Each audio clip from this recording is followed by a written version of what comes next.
What is up, guys? It's the Sound Alchemist, and I'm here with Gersh1. And once again, we're back at it answering your questions in another installment / episode / for the Greater WAAAGH. This is a video series where we answer the questions left by you, the viewer. If you have a question for us, comment down below. Put question in front of your question because we get those questions first. That is what C30F money sign P. Oh, actually, it might say something. That is what someone said. He asks, if you were a resident of 40K universe, what would you want to be and why? That's a really good question. Yeah. There are many professions in the 40K universe. Normally, my go-to is always like, oh, I want to be a rogue trader because they have the most autonomy. But I'm not going to give you guys that because I feel like I always say that. Yeah. So, what would you say? It's interesting because I don't know if this is an actual profession or if it would be part of, like, well, you'll see once I say it. I don't even know what it's called. I want to be the dude that after, like, a battle happens, I'll, like, go into the battlefield and, like, pick up the bodies and, like, clean up and all that stuff. Because, like, the stuff you can find is crazy. Oh, yeah. Mm-hmm. That's true. I don't think that the Imperium would ignore all the freaking las guns that are just there. Dead Xenos or, like, alien weaponry and stuff like that. Yeah, that would be kind of dangerous, too. Could you imagine if you were one of those people and you're cleaning up after, like, the Imperium just, like, killed off a tendril of Hive Fleet something, and then it's almost like a bee. Like, even dead bees can still sting you. Mm-hmm. The Tyranid was still, like... Yeah, my arm dissolves. Yeah. Just squirts out acid. Mm-hmm. But it'd be really cool because, like, I can open up my own shop. I'd be like, oh, get Grimaldus's left testicle or whatever. I would buy it. I got some toilet paper in the battlefield. Yeah. As far as, like, a profession, I think I would want to be a tech priest. You have to be born into that whole structure within the Adeptus Mechanicus, and what is it called? It's not the Imperial Creed. It's called the Cult of the Mechanicus. Cult of the Machine, isn't it? Or there's different Machine cults. There's different cults, aren't there? Maybe, yeah. But I thought there was an overall one. I believe so. But I would want to be a tech priest so I could learn these things. Because I know they, even within the Skitarii, you have, like, the something of, like, the golden gear or whatever. Like yeah. You have, like, different Forge Worlds and stuff like that. Yeah. The cool thing about being a tech priest, too, is that you control the Skitarii. And the Skitarii are basically androids. Mm-hmm. Or are they even androids? Cyborg? No. Because they were people, so they would have to be androids. Yeah, but I don't know how, like... At what point is it more machine than man? Yeah. But the fact that you get to control them and you get to implement those protocols in their minds is pretty badass. Yeah. And on the tabletop, a tech priest is deadly. I normally don't use it because they're always in the back trying to repair the Onager Doom Crawlers that are just shooting. But they can be good in close combat, and they're really good shooters. They just don't have the range. But I'm lucky you just figured that out now. Yeah. But yeah, I know what to look forward to now, or look forward to not anymore. The cool thing, the thing about the Sound Alchemist is that when we play on the tabletop, you never are the aggressor. It seems like you're never the one who's going to be in charging. Because I play Tau, usually they don't charge. No, but even with your Chaos Space Marines. Yeah, that's true. It's very rare for you to assault. Even when I play World Eaters. Yeah. Next question. I have one from Travis Becker. He says, if you were an Inquisitor, what would your retinue consist of using 4E D&D roles of Controller, Defender, Leader, and Striker? So who would be, what would you think a good controller would be? I feel like it'd be like a psyker. Yeah, I agree. Yeah, they, depending on their spells, they have like good AoE, good buffs. They'd really be able to control the battlefield that way. Yeah, and if you're an Inquisitor, you should have access to Primaris Psychers. Mm-hmm. And I'm not talking about like Space Marines Primaris, but just like the top of the top, the most powerful Psychers. Right. What about a Defender? I'd choose an Ogryn.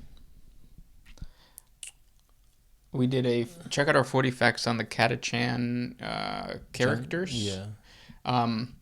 We talked about a specific Ogryn that used to protect some like important commissar, and it got to the point where like the enemies were shooting him, and he was still just like running and protecting his commissar. It's pretty cool.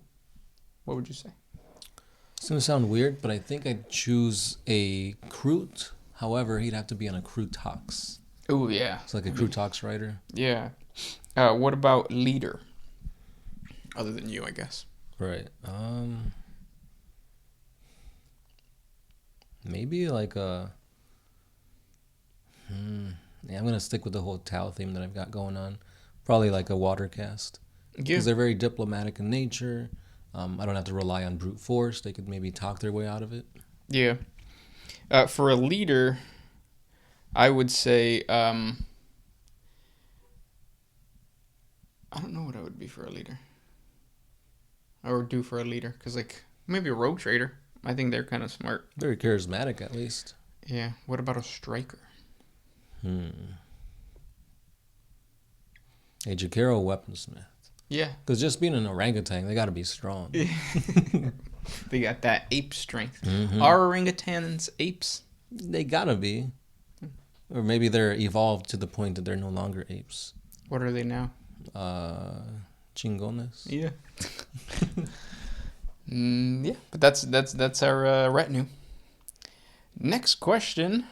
There's a lot of new names on here. Yeah, I'm noticing that. That's good. Let's see if they come up with good questions. This one comes from ZMEYAGOSHO. I'm not even going to try to pronounce that. How big should an orc be to be as smart as a human?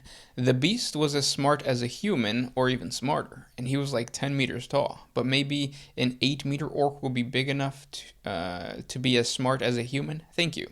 So the size of the orc doesn't really matter. The reason that they say that in for the beast is to like over embellish the fact that he was very good. He was a good tactician. Mm-hmm. But you can have a small, like there was, I think his name is Orchimedes. He actually created, I hope I get this right. Yeah, Orchimedes created the teleporters that God School used on his rocks. So he could actually send boys, or even like, what are the bigger kilicons called? Death Dreads? Yeah, Death Dreads. He was able to teleport Death Dreads through this teleporting machine, so they can be in the sky and then they can land. No human can do that, and obviously Orchimedes is a lot smarter than a human because he has that just innate ability to create those types of things. So the size of the orc doesn't really matter. Also, Gretchen. Yeah, Gretchen are pretty smart. Yeah. Well, smarter. Right. Yeah. So yeah. This one's by Kappa Kiev. If you were to choose a Warhammer representative to play Smash Bros, or to be in Smash Bros, who would you like to pick? It has to be a Space Marine. Yeah, that's like the most generic. Like everybody will know. Oh, Space Marine 40K. Yeah. Even though they would clash with the chick from Metroid, right? Well, I feel like gameplay-wise, the Space Marine would be a lot heavier, but they do more damage. They'd also have range with like their guns, go in with like a chainsword or whatever. But because like with playing Samus, you're faster. You have more in your kit than like a Space Marine would. I would assume. Mm. But yeah, that'd be a pretty interesting thing. Next question. This one's by Zadrigo. Is that like Rodrigo's friend? Zadrigo. If Necron pillars are what helps separating the galaxy from the immaterium, does that mean that the natural state of the galaxy is actually to be mixed in with the warp? If great tragedies unravel the border between the materium and the materium, like the fall of Cadia, the Cicatrix Maledictum, etc., shouldn't that mean that the warp is actually in its natural state of things being mixed in with the real space? Also, if the Emperor dies in the psychic scream of his rebirth as a god destroys the segmentum solar and tears another piece of fabric that divides the materium and the immaterium, could that be the end of 40K? So, 2 questions, very simple. Is the natural state of this galaxy mixed in with the warp? And the other question is, if the Emperor does come back and tears another rift, would that mean the death of 40K? Yeah. The second part, the second question I think is the easier one to answer. And yeah, that can happen.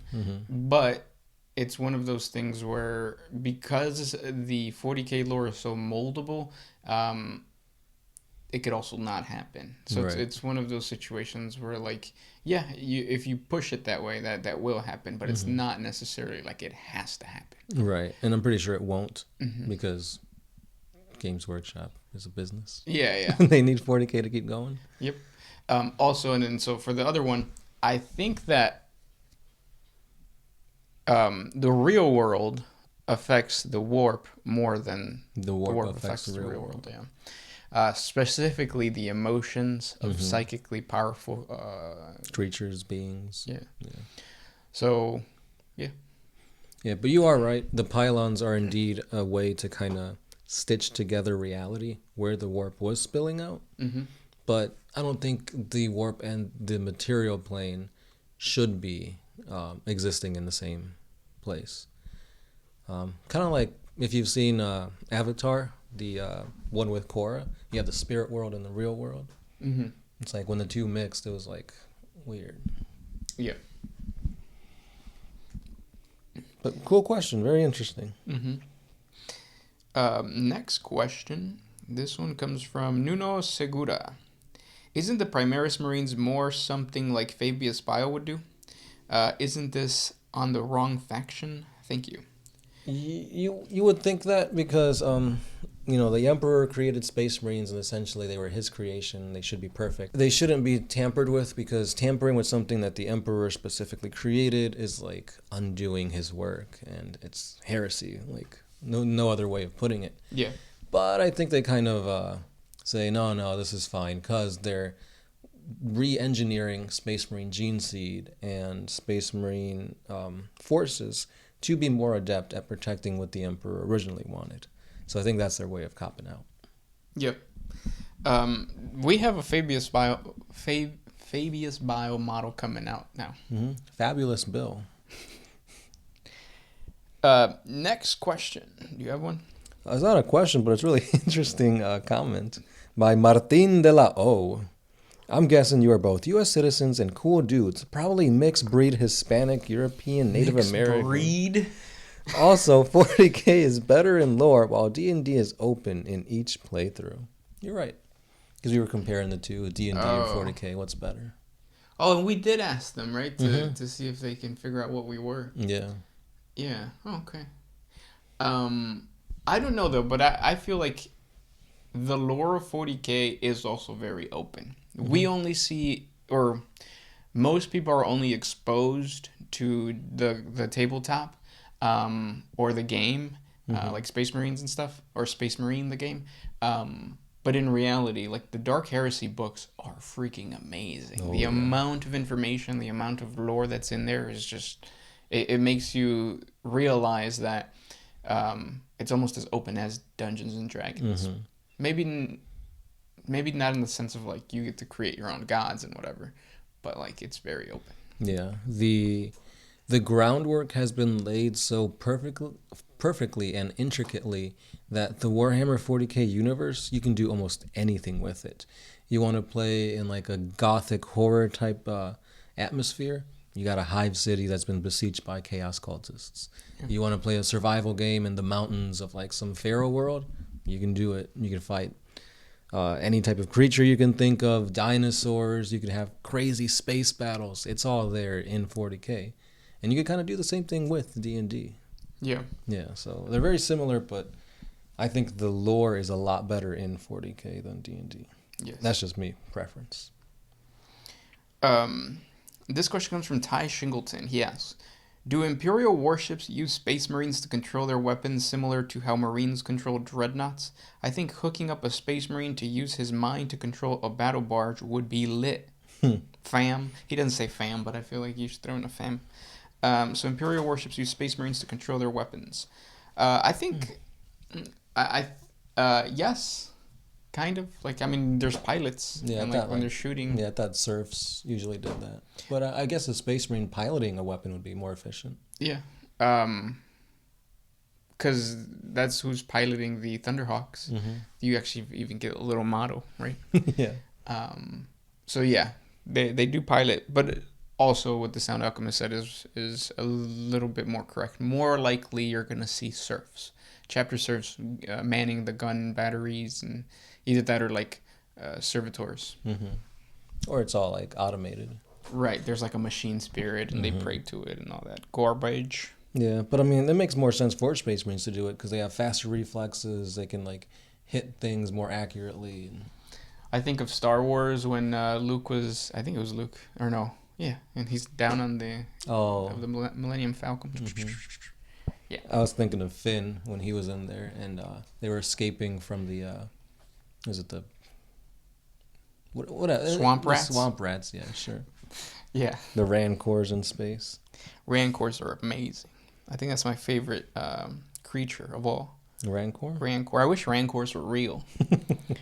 Next question. This one's by Private Slacker. Do hive cities grow over time? How do the lower layers withstand the weight of the upper layers, or are they all pre-planned and built at once? No, they're being they build on top of them. They're always expanding. There used to be on the Discovery Channel. There used to be a show. It's like it talked about that, but basically, there was entire cities that were built. Entire cities were built over other cities. I don't know what the show was, but usually I think it was like, what was it called? I want to say it was like Pawn Stars or something like that. Yeah. But Duck Dynasty. Duck Dynasty, yeah. But that's what they do. So like there's already structure, and then they just build on top of it. And if they see a place that's like caving in, they'll just go down there to the basement, which used to be the city, and just like prop it up. Right. If you guys are from Chicago and you guys have ever been on Lower WAAAGH, it's kind of like that. Have you ever done that? It's scary. Yeah. You're like, you are on top. You are beneath the city, and it's just mind blowing. Yeah, it's like, is this gonna cave in? Am I gonna get stabbed? Like, is this pizza gonna be lit? Yeah, it is.